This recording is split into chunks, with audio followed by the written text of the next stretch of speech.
more evidence for the fact that saturated fat and cholesterol don't cause heart disease at all, and the recommendations to limit such critical parts of your nutrition, critical aspects of your nutrition, is completely unfounded and based on ideology and theology. Here is a meta-analysis that was released: Saturated Fat Restriction for Cardiovascular Disease Prevention, a systematic review and meta-analysis of randomized controlled trials. Now, before we even get into this, if you watch my channel long enough, you understand very deeply, very clearly, that every single time that you see meta-analysis, you must evaluate the integrity of every single randomized controlled trial that makes it up, that composes it.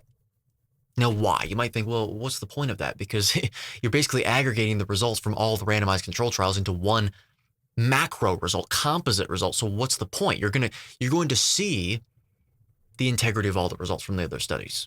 Like, it doesn't matter. You don't have to look at the individual studies. Yeah, except you do. And the reason for this is because if the methods were different, well, then no, they're not applicable. They're not adjacent studies. They're not identical. You conducted the study differently. So no, you have to look at the methods first. Let's say that the methods are completely the same. Well, in that case, then sure, fine, absolutely, go ahead, except for the fact that even then, the composite study is still going to be not entirely informative, because the people that compose the subjects, the cases, if you're going to use the statistics term, are all genotypically and phenotypically different from each other. But anyway, this is the stuff that you have to look into. You have to look, okay, well, did they go on for the same length of time? There's still plenty of things that you have to look at. Seriously. So anyway, fine. So let's just read into this, understanding that at the outset. Okay. Background. The recommendation to limit dietary saturated fat intake is primarily drawn from observational studies rather than randomized controlled trials of cardiovascular disease prevention.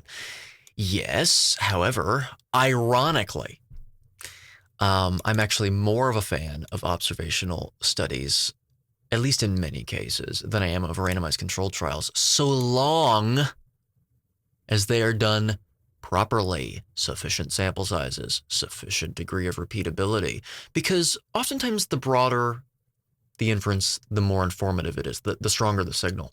Because as much as there are many confounding variables when you're doing these studies, these observational studies, it's often the case that whenever you're observing the entire forest, there's still confounders, it's still a little noisy, but the more granular you go, so you're not looking at the whole forest, now you're looking at a patch of the land, and then you go even deeper. The deeper you go, the less strong your signal is. You start becoming what's called reductionist. And randomized controlled trials are often that, because they're done on extremely small samples of people that are genotypically and phenotypically different from each other. They're also done over very short periods of time. I've seen a day. So I've seen a day in one of them, 3 days, 2 weeks, whatever it may be.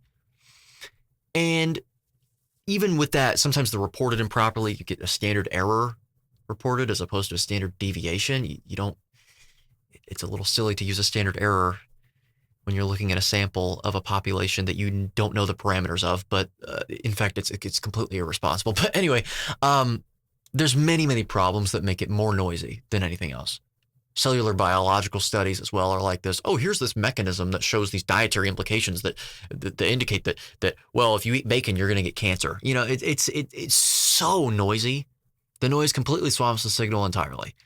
So observational studies oftentimes as noisy, as much as they do contain lots of noise. I mean, in many cases, they actually contain less than randomized controlled trials. It's still quite uninformative, but it's just a little thing that I want to throw out there, because they imply right here, rather than randomized controlled trials, as if those are any better.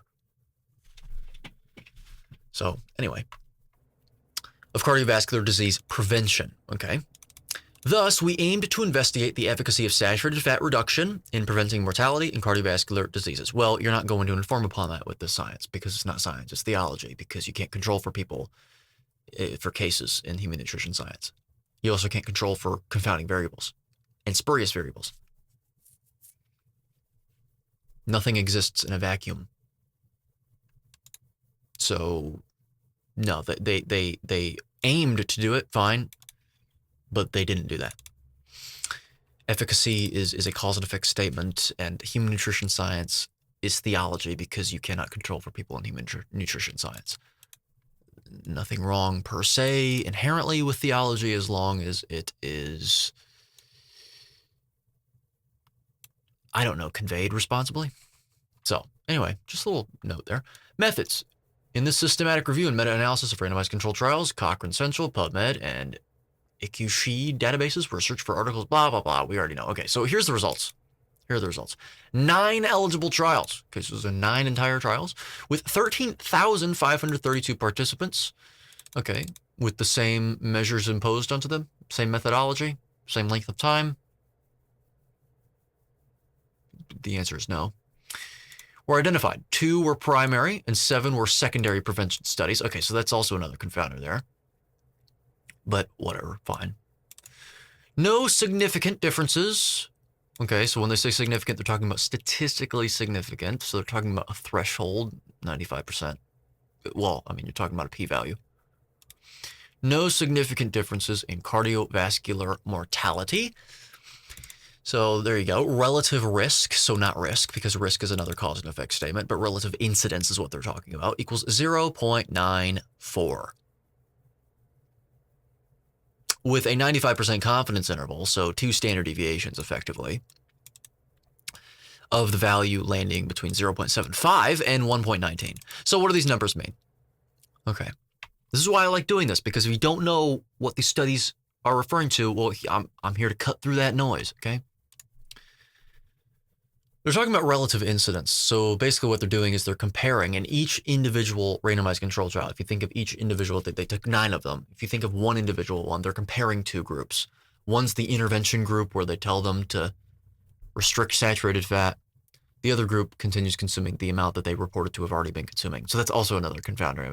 How much were they consuming initially? You know, was this group consuming, and was it the same as all these other control groups in the other randomized control trial? There's so many different things, right? But putting that aside, what they do is then they measure the incidence rates of, in this case, mortality from cardiovascular disease. And the way that they do that is they compare the incidence of death from the intervention group, and they put it in the, and they compare it to the incidence rate for death in the control group. And so they take the number of incidents and they just put it as a fraction or a ratio, 2 to 1, 2 deaths in this group to 1 death in the control group. And so then you basically what that means is that you're going to get a ratio value. So in this case, 0.94 is extremely close to 1. 1 would mean that there's an equal amount of deaths in both groups. 0.94 would actually indicate that, well, it seems that the intervention group, the one that was told to restrict saturated fat intake, well, 0.94, there were less incidents. Of course, they refer to it as risk as if it's a causal correlation between the intervention and the result, which is ridiculous and irresponsible. But the relative incidence, it seems to favor that one. However, it's almost exactly 1. It's of no significance whatsoever, which is why they said that, no significant differences. And then this 95% confidence interval, this has to do with probability density functions. This is a statistic thing. They're talking about the amount of, let me put it this way. If you think of a probability distribution, think of a normal distribution curve that you often see. Everyone's seen that curve before. It's a normal probability distribution. It's one of the most normal probability distributions that you see. The y-axis represents the probability. Really what we should be saying is incidence rate. And the x-axis is whatever the value that your random variable that you're studying may take. That's basically what it's saying. Most of it is concentrated in the middle. The mean is the line in the middle. It's your balance point right in the middle. And then your standard deviations are a unit, a distance that represents the average distance that your data points lie away from the mean. It's a measure of dispersion or spread of your data. So one standard deviation to the left and one standard deviation to the right. If you take that cross section of the curve, that represents where 68% of your data lies. If you take two standard deviations away from the mean in either direction, that's 95%. That's what this is. 95% confidence that the value, the incidence rate of death from cardiovascular disease lies between 0.75 actually and 1.19. So no significant differences in the 9 eligible trials, and we'll get to why they deemed only 9 of them to be eligible. All-cause mortality, relative risk, so incidence, was actually equal to 1.01, almost equal. They're effectively equal between the groups. There's no difference at all.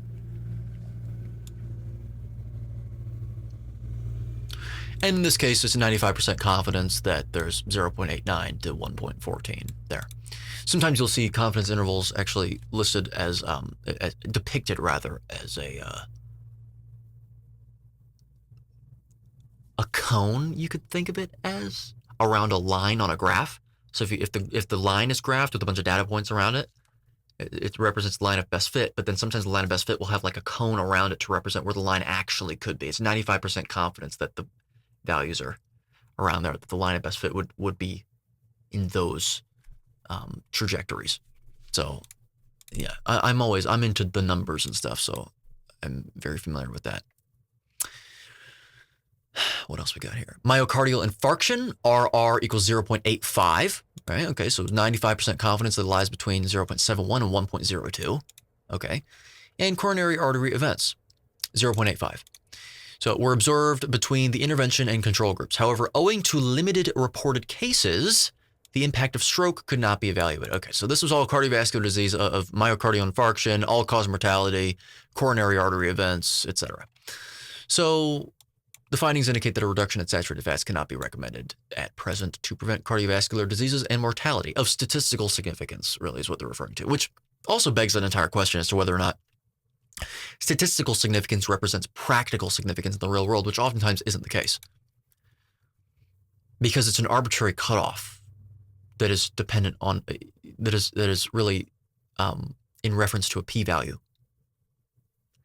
It doesn't measure effect size. It doesn't do any of that. So anyway, systematic review, registration number. Yeah. Okay. And then they give the background and all this stuff, methods.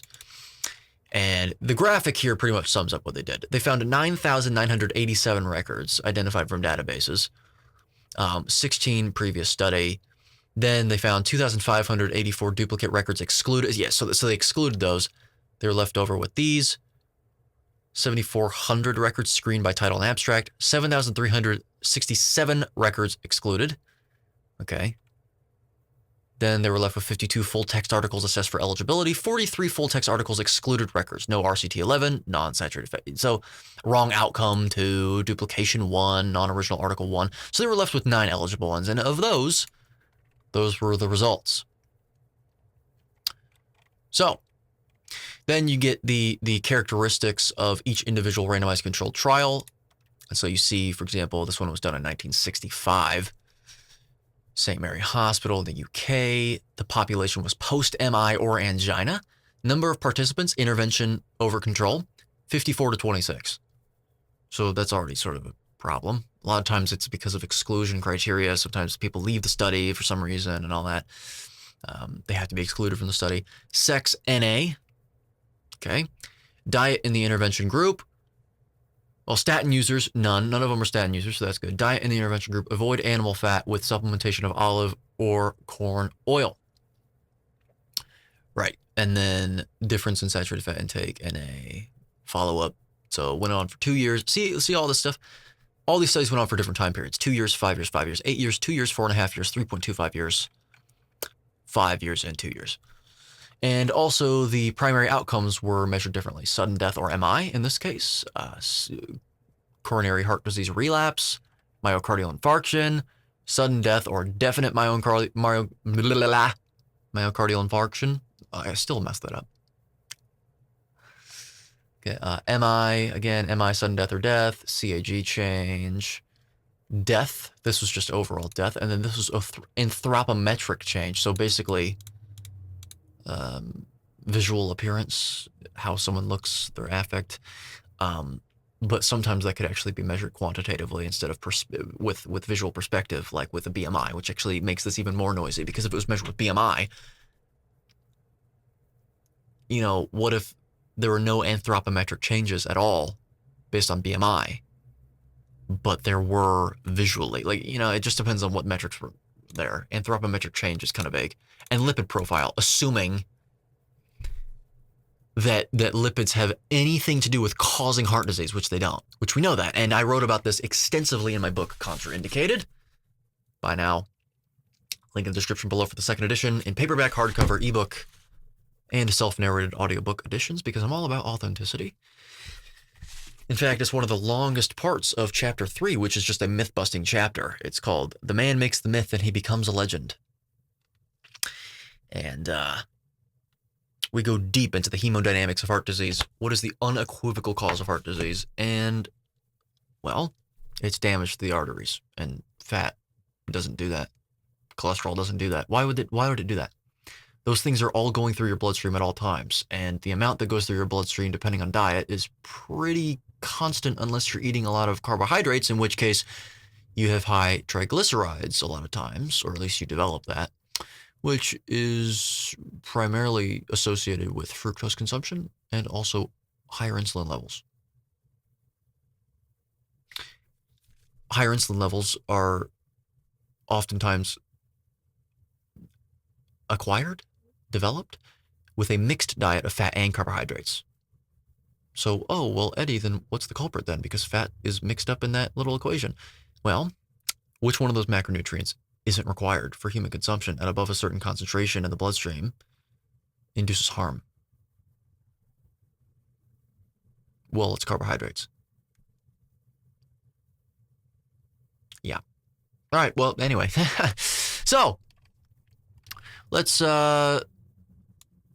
look at this. So you've got, this one, Minnesota Coronary Survey, 4,500 people. I don't even remember it being that high of a population size, but, well, really we should say sample size, right? Well, I mean, population, fine. It just depends on what your cutoff is, whatever, which is oftentimes arbitrary. Depends on your criteria. But yeah, 54, 26, 206, 206, 199, 194, 424, 422. So you can see that many of these studies try to control, but there are clearly people excluded at the end of it for some reason. And then figure 2, forest plots of saturated fatty acid reduction on cardiovascular mortality. Odds ratio, yeah, so not odds, because odds represents probability. And you can't inform upon probability with inferential statistics in this application, which is ironic, considering it's all about probability. In fact, that's actually the field of science that it is under. It's called probability theory. But, you know, the irony is not lost here, but anyway.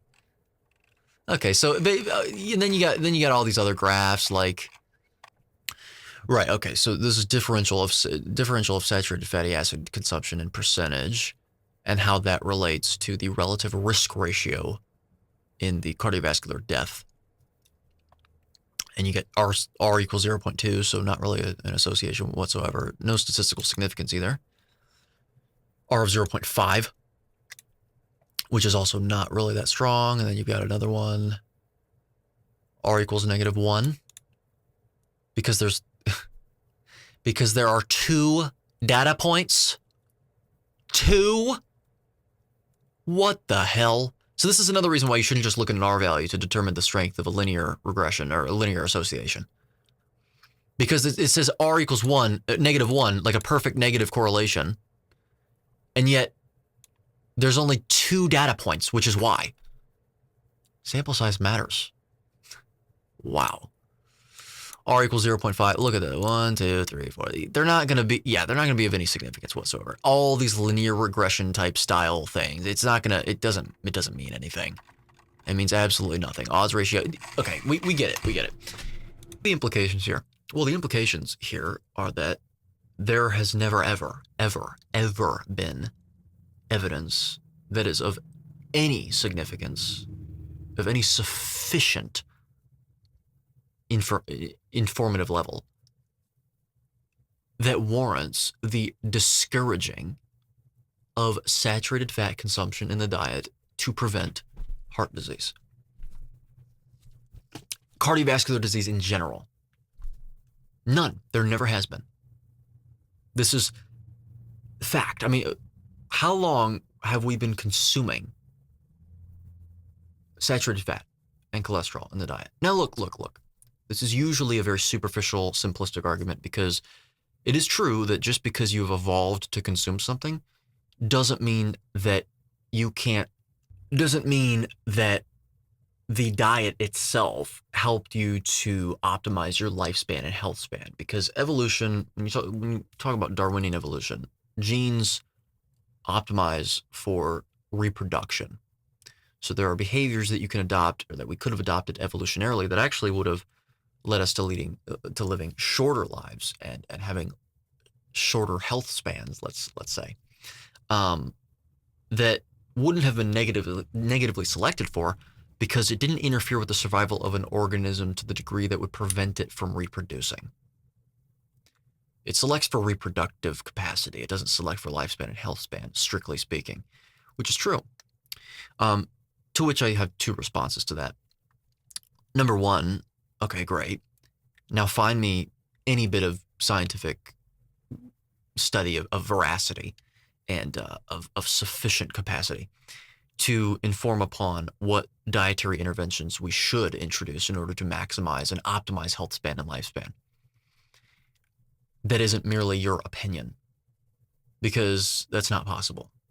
And I just covered that with the human nutrition science isn't science thing, because it isn't. So there's that.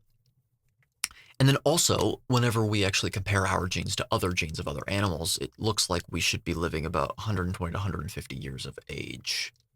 Anyway, so if we primarily genotypically evolved to withstand the stimulus of an animal-based carnivorous diet, which from every inference that we have, seems to be the case, well, then why would that be the case? Are the scientists wrong? Maybe. They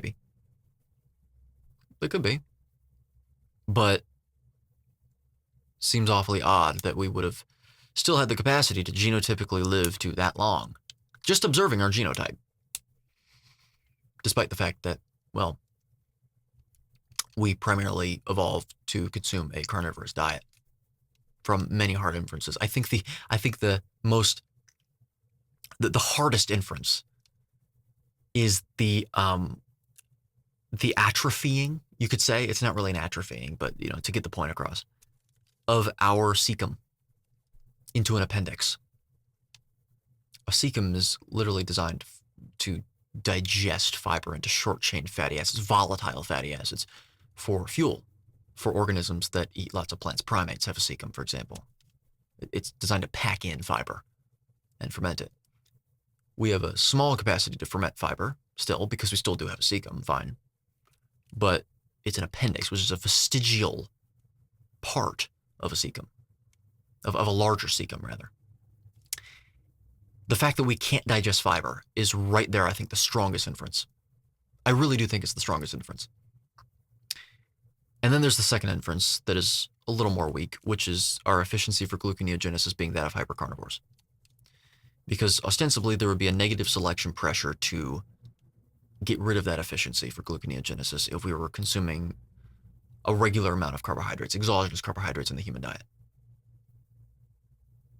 Because above a certain concentration in the bloodstream, glucose is toxic. So if you're consuming it a lot and you're spiking glucose, or at least maybe even just raising it, even if you're not spiking it, if your efficiency for gluconeogenesis stays high, you're going to be doing lots of glycation damage. The reason I said that that's a weaker inference, though, is because was that enough damage induced to the organism or to our ancestors, if this were the case, to prevent them from being able to reproduce? Maybe not. In fact, my brain automatically leans towards probably not, but I don't know. I mean, we really don't know. So there's theories that you can posit, but it seems that we're definitely not designed for fiber. So if you're going to argue for the consumption of simple carbohydrates, well, you would at least have to acknowledge that there's some essential nutrients that you're going to be missing from that, right? And if you're deriving most of your simple carbohydrates from plants that have associated fiber, that's an indication that we weren't evolving to eat those foods. Because if your only way to derive simple carbohydrates is from fibrous foods, well, you'd have to find me source. Then you could make the argument, okay, well, maybe honey or something. And like, what else? Maple syrup? I mean, no, I highly doubt that. It would be like honey. What are your other sources of simple carbohydrates besides? I mean, yeah, you got some fruit, of course, that was very ephemeral and it was mainly fibrous. And even during fruit season, you still have to look around for some fruit. You know, it's not like we have a supermarket and there was just a pile of bananas in front of you, right? So there's still some nuance there. I'm sure that we consume some fiber, yes, obviously. But we clearly consumed very little when you look at our cecum and the appendix that's associated and attached to it. So, yes, then you're really only left with honey. And, well, you want to guzzle some honey and eat some meat? I guess based on that logic, okay, go ahead. I'm not really a whole believer in that. Because based on the anecdotes, which is at this point in the conversation, all that you're left with to reference or to refer to, people that consume lots of fat and carbohydrates, well, the way that they feel afterwards mentally, and the way that I feel mentally after I have some carbs, even like 20 grams sometimes, depending on the source, it's just brain fog galore. And if you want to attribute that to a lack of activity level that was congruous with what we were engaging in before and what other tribes that eat lots of honey like the Hadza are engaging in now, I mean, I guess so, but we're talking about brain capacity. So if it's related to elevated blood glucose, then you could still make the argument, well, it's because you're not draining that glucose through exercise after you eat a bunch of honey, but I don't know. I'm not thoroughly convinced. I really am not. So anyway, with that being said, join me next time. No, Colby, what the hell am I doing? No plugs, nothing? So, with that being said, if you enjoyed the video, leave a like. Subscribe to the channel. If you haven't subscribed to the channel, what are you doing? Now's your chance. I see you. Leave your thoughts in the comments section below, and also buy my book, once again, Contrainidicated, a closer look and revision of mainstream health axioms that have perpetuated illness, disorder, and disease for over a century. If you've not bought that book already, in order to learn more about how to live an indicated as lifestyle. Merch linked in the description below as well. I have shirts that say association doesn't equal causation on them. Yeah. I'd get your hands on those as well. So, also, finally, the link on the bottom of the screen. What is that link? Well, that is a link that will bring you to an amazing site with amazing products from an amazing brand known as Cerule. If you purchase product through that link, you will get a permanent percentage discount and permanent free shipping when signing up for monthly deliveries. And if you email me behind the scenes at edgoki@pm.me, I can tell you how to earn those products for free, because who in their right mind wouldn't want that? But of course, before buying any products, I would never recommend doing so unless you actually know about them. So, fortunately for you, I have a video linked in the top right corner of the screen, a Cerule Products video, which is a complete video elucidation of what these products are, who should take them, why you should take them, when to take them, etc., etc. And I'd also further migrate to the description below to find a video that I did on these products in further detail, as well as the company of Cerule itself, which I think is incredibly important if you're actually, willing to contribute to them with a purchase. So, with that being said, join me next time when we are debunking erroneous, fallacious claims that are based in theology and misanthropy. So, till then.